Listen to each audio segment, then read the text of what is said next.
Hello and welcome to this latest video on the Integrated Skills YouTube channel. I'm Fergus, your YouTube CELTA tutor. And today's video, I had the great pleasure of speaking with teacher Little Mary. She also has a YouTube channel, and I reached out to her and she was kind enough to come on and speak with me about how she has met a success of teaching online and developing a YouTube channel. This is a really interesting conversation. I must say I learned a lot from talking with Mary, and I am sure you will too. Before we jump into the video, please, as usual, hit that like, share, subscribe button when you watch the video, and watch this one all the way to the end, because really Mary has some absolute golden nuggets of information for you and for myself. As I said, I learned a lot from talking to her. Without further ado, I give you teacher Little Mary.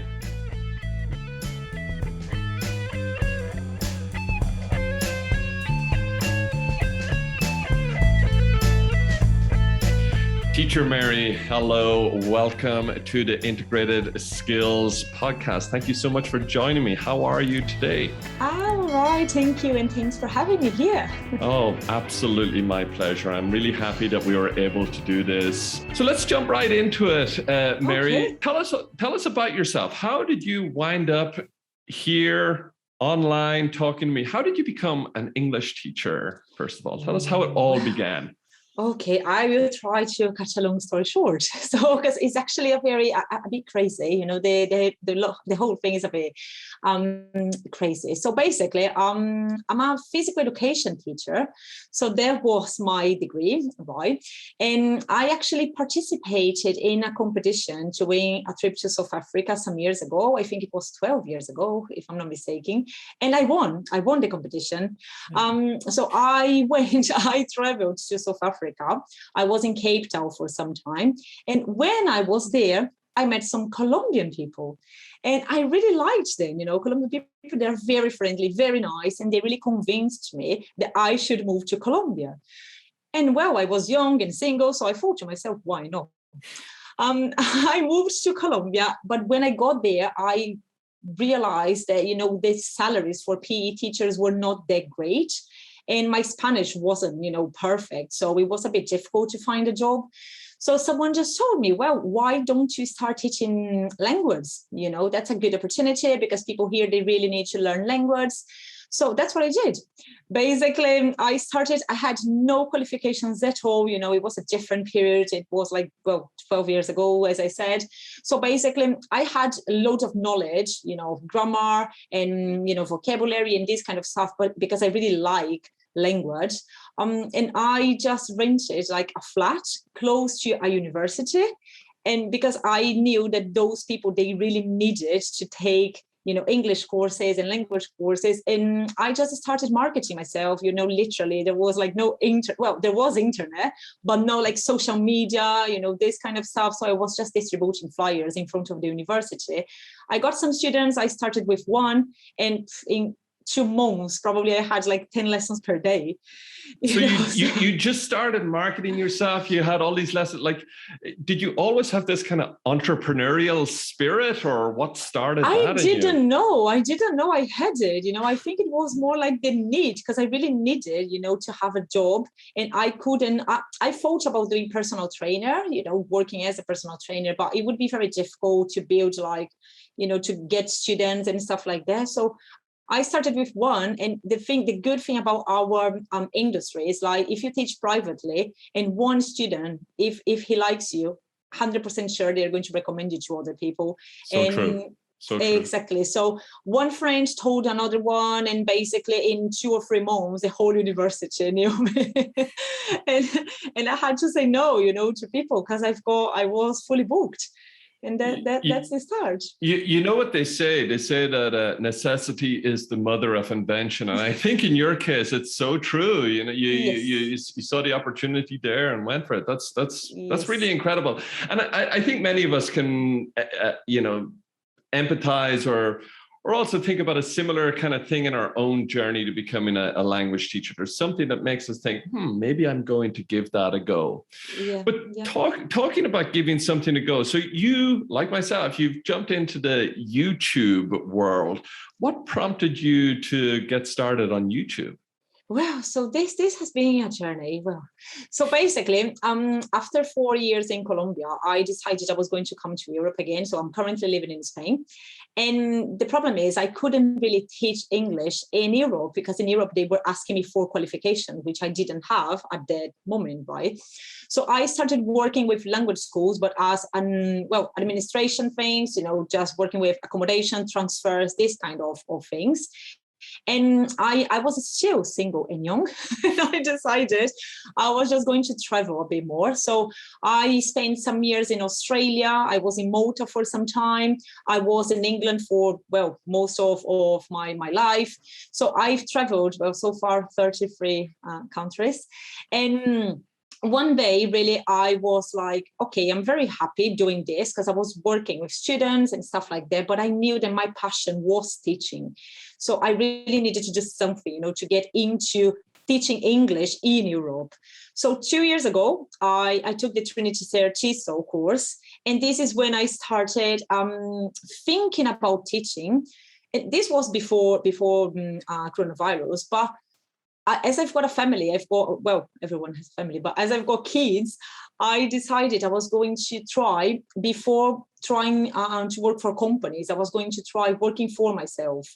So basically, I looked for students. This is another thing, right, that we can talk later if you want. And I've been teaching English online for 2 years. So this is this entrepreneurial spirit and teacher Mary emerging again and again throughout your story. That's the word, emerging, yes, and born in again. So basically, this year, right, first day, actually 1st of January, I was talking to my husband and I told him, you know what, I've got so many ideas, because I've been teaching for 2 years now, and I'm preparing my own materials. I don't use like a curriculum. I don't use books because most of my lessons, they're one-to-one. So I really try to do personalization, so I really try, even sometimes I do use the same materials, the same lessons for different students, but there's always something personal. And because of that, I don't know if I was a very creative person or if I became a very creative person. So the 1st of January, I told my husband, I think I'm going to share some of my ideas on YouTube. It's free, why not? So I just locked myself, away from my kids. I like what your approach there, that you taught about personalizing your lessons more than just taking a kind of like standard approach. How did that play out for you in your lessons? How did you find your students reacting to these more personalized lessons? Well, they really love it. I can sometimes, my husband tells me, you're not very humble, but what can I do? They really love me. What can I do? They tell me, but it's not because they love me. They love that I show them, you see. So they love to see that the teacher is really worried about their specific needs.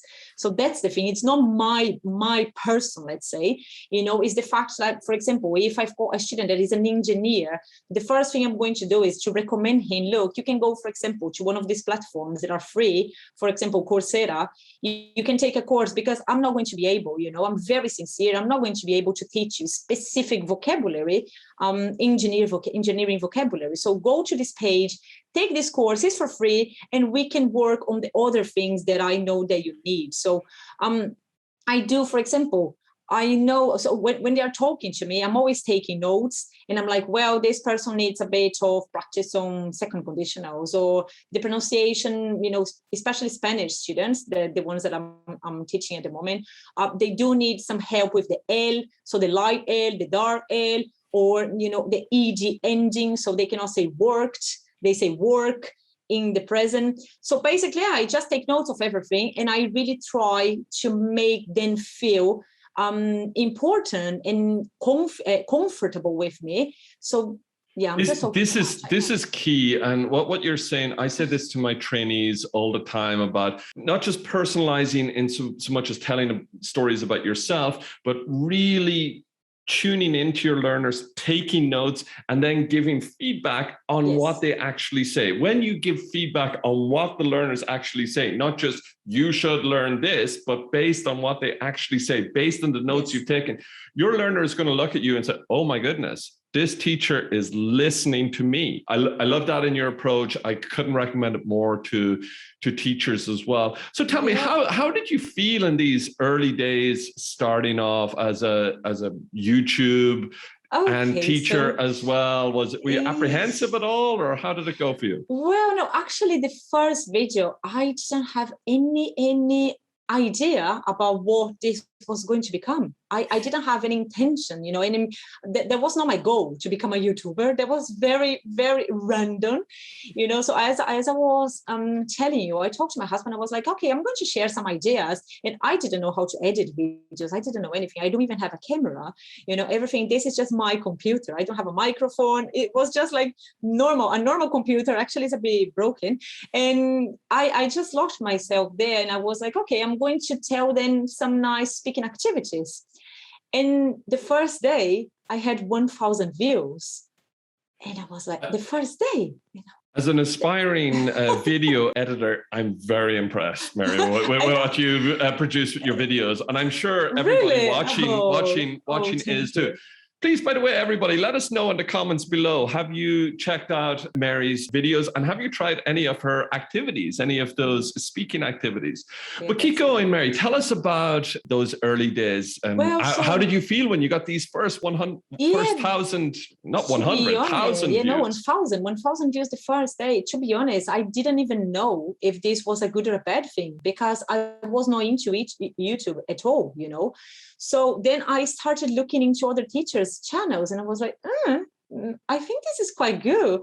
The following day, the same, 1,000 and 1,000. And in 7 days, I had 7,000 views on the first video. So this is when I realized that I was like, okay, maybe there's something here, you see. But really, I didn't really have the intention of becoming a YouTuber. So basically, after that, I started one thing that I do, and I still do, is I'm a member of, I joined loads of teacher groups on Facebook, and I started to promote the video because I was, well, this is going very well, so why not? So I started sending, just posting things saying, well, if you are stuck for ideas, if you need some speaking ideas, look, there is a video here. Please don't make fun of me because it's not edited. It's not the best one. I think I look ridiculous. And I was heavily pregnant when I started. I'm so impressed, Mary. Like you are a warrior woman teacher. This is amazing. Amazing. So so I started posting, and the feedback I got from teachers was just amazing. So I started getting messages from people from all over the world saying, wow, thanks a lot. You saved me because I didn't have any ideas for my lesson. I didn't have time to prepare. And these are very easy to prepare activities. You just have to, to open a page. And so this is when I really realized, this could be a thing. So I did other, I think, 2 videos the same month, and they were not boom like this one. But then I really started liking the whole thing because people were contacting me, and my Instagram as well. We started to grow a bit. But at the beginning, I didn't know if I should go for students or teachers. Because at the beginning you get a bit this finding a niche thing. I didn't know anything about YouTube, so I just thought it was upload a video and that's it. People are going to see it, like it, and then you can make money, and that's it. And it's not like that, it's all about logistics. It's all about understanding, the algorithm. It's all about, there are loads of things behind it. So I was doing, as I speak Spanish, I did like 2 videos in Spanish and for students, right? But then I realized they were not doing very well. So this is when, after 2 or 3 months on YouTube, this is when I really stopped and I started studying, YouTube. So I started watching videos and reading things and this type of things. So I could realize that, for example, speaking to languages in the channel, maybe it's not a very good thing for the for the algorithm, to get your video like up there. So you start learning some things, and then finally I bought an editing. It's not a very good one, right? It's just a basic one, editing program. So I started putting that because I thought I'm just very boring, very boring. So I need some effects, some things coming up. And the effects and the editing, it can become a fun kind of process. You can get geeky about it, right? Yes, I really like it. So I'm very proud, because at the moment it's been like 10 months. I stopped it for a month because I had to give birth. It's been 10 months. This is what really impresses me the most, that so you started out there, you had this 1,000 view video, and in 10 months, bring us up to today. Where is it at now? Like, how is your channel doing now? Are you getting students? Has it worked out for you? Are you able to, is this working for you? Yes, actually, it's crazy because it has changed my career path. Because at the beginning, I was thinking about getting students, or not really getting students, because to be honest, because of the recommendations, I do have a lot of students, So when I need more students, I just ask some, 2 or 3 students to bring me more. And in 2 or 3 weeks, I do have more students because of the recommendations. But at the beginning, I thought about this teacher-student relation. But then I started to realize that maybe I should focus more on teachers. So that's why I even started now to take a Delta course. I'm taking a master's as well. And my goal is to be a teacher trainer, because I really started to enjoy the channel. At the moment, I'm almost reaching 5,000 subscribers. Amazing. Amazing. Yes, the views keep growing, people keep contacting me. And it's so funny because I'm still not a teacher trainer, but loads of people contact me for advice. So what do you think I should do? Should I take a CELTA course? Should I go for the Trinity TESOL? Or what can I do with, a Delta course? Or what is life? And I go like, well, I can give you advice to a certain point because I'm still not fully qualified to do that. I highly recommend a career path. You're on the right road, taking your Delta and doing a master's at the same time. Like you're definitely not afraid of a lot of work. That's for sure. I can see that. But it's extremely fulfilling. I'm actually releasing a series on my own channel at the moment about my own path to becoming a CELTA tutor. So anybody watching, check that one out if you're also interested. But it's a very natural progression, isn't it? Yes. From teacher to passionate teacher. I love this. I've got good ideas. And now, it's the most natural thing as a teacher. You want to help more people do the thing that you know how to do. That's in, so many words, what being a teacher is. So YouTube just changed my whole life, really. And I'm making some money already, which is another thing that most people, they don't know how this work. And so there are loads of ways to make money on YouTube. You can make money with the ads, but this is a bit difficult, but you can monetize, as they call. So you can make money with the ads. You can make money with affiliated marketing. So for example, I've got a video that I recommend free courses, TEFL, entry-level TEFL courses. And every time someone buys a course, I get commission, so there are loads of ways. You can recommend products. You can just reach out to companies and, ask them if they're interested in being in your channel, so there are loads of things. But obviously, it's not easy. It's not easy. It's a lot of work. It's not just about, okay, I'm going to sit in here, turning my camera on and, just taking a photo. And it's not as easy as it looks. It's not easy, but what thing that has ever been worth it ever was easy? That's how I look at it myself, Yeah. Mary, true.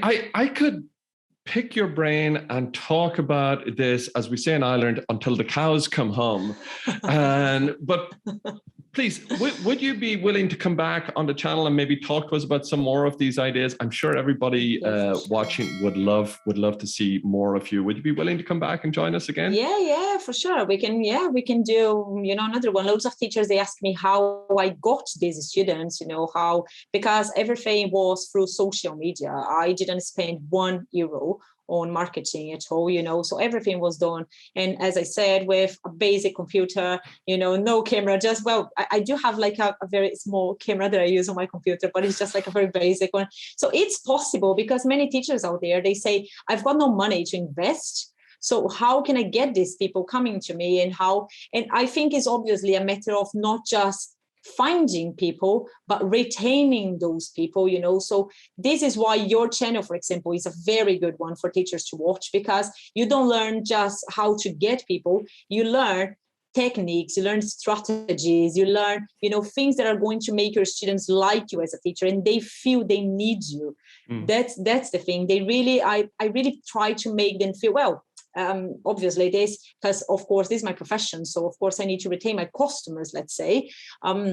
So you just learn how to make these people be with you, and and want more. And I've got students that they've been with me for 2 years, and they don't get tired. And sometimes I'm like, oh my God, I've got nothing else to say. And it's like that old idiom, but like in the opposite way. That old idiom that says, a bad worksman blames his tools. But like on the flip side of that, like a good worksman or a good works lady or a good works person, the first most important thing is yourself, your ideas, your teaching, your how much that your students can appreciate you. And then when that grows, get yourself a slightly nicer camera and a slightly nicer microphone. But those are not the things that are going to make you great. The first thing is you, right? And that's always going to be 90% of it. It's you and what you bring to your students. Yes, that's it. Well, Mary, look, I appreciate it so much. I've really enjoyed listening to your story and getting so many great ideas. Before we wrap things up, where can people find you online? How can they get in touch with you? What's the best ways? Tell us all about it. Well, at the moment, I've got something very nice going on Instagram. So I've got, my Instagram is Teacher Little Mary, the same as my YouTube. So at the moment, I started just focusing on teachers. So I'm always putting like an ESL challenge there. So a question, for example, what is a meal drill, or what is PPP, or what is, realia? So these terms that teachers, especially the ones that are taking CELTA or these kind of courses, they need to know. So I'm trying to do this like in a fun way. So Instagram is one of the places. And obviously my YouTube channel, I've got Teacher Little Mary is the channel. You can find loads of tips, resources, activities, especially newbies, when they still don't know how to really start with a student. So I give loads of tips. And I do have a Facebook page as well, with the same name. So under the same name, Teacher Little Mary, is not as active as the other, medias, but I do post some interesting things as well. So for example, conferences of for English teachers. So dates of conferences or articles, is more academic, let's say. So my Facebook is more for people that really want to develop into to progress into this industry and stuff like that. And that's it. Oh my God, I talk too much. I'm so sorry. Well, no, I like everybody watching, I could listen all day.